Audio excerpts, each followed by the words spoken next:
यवत या ठिकाणी दोन गटामध्ये ज्या आहेत तर ते तणाव निर्माण झालेलं होतं आणि त्यामुळे दगडफेक जी आहे तर ती झालेली होती.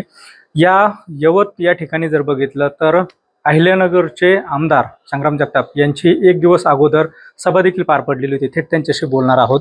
आपली एक सभा झाली आणि दुसऱ्या दिवशी थेट दगडफेक होते किंवा अशा पद्धतीने तणाव निर्माण होतो. नाही, तिथं जर आपण पाहिलं तर गेल्या काही दिवसांपूर्वी 4-5 दिवसापूर्वीच अंदाजे छत्रपती शिवाजी महाराजांच्या प्रतिकृतीचं कुठेतरी तिथं विटंबना झाली.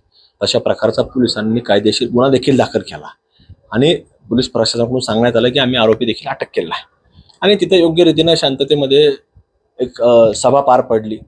सभा पार पडल्यानंतर देखील सगळं जिथल्या तिथं होतं, पण अचानकरित्या काही त्याच्यातले लोक जे सातत्याने असे जिहादी प्रवृत्तीचे लोक आहेत जे हे कृत्य करायला थांबत नाहीत, त्यांनी आज पुन्हा कुठेतरी सकाळच्या वेळेला आक्षेपार्ह काही पोस्ट टाकल्या, आक्षेपार्ह काहीतरी गोष्टी केल्या आणि त्याच्यातनं आपल्या सगळे कुठेतरी हे पाहायला मिळतं. त्यामुळे ह्या लोकांना कुठेतरी कायमस्वरूपीचे पायबंद कसे घालता येईल याच्या बाबतीत पोलीस प्रशासनाने योग्य ती खबरदारी घेणं गरजेचं आहे. आपली जी सभा झाली काल त्याच्यावरूनच हा तणाव निर्माण झाला अशी चर्चा नाही, या सभेचा काही संबंध नाही. त्यांनी जी आक्षेपार्ह पोस्ट टाकली याच्यावरनं तो वादग्रस्त तणाव निर्माण झाला अशी आमची एक प्राथमिक माहिती आहे.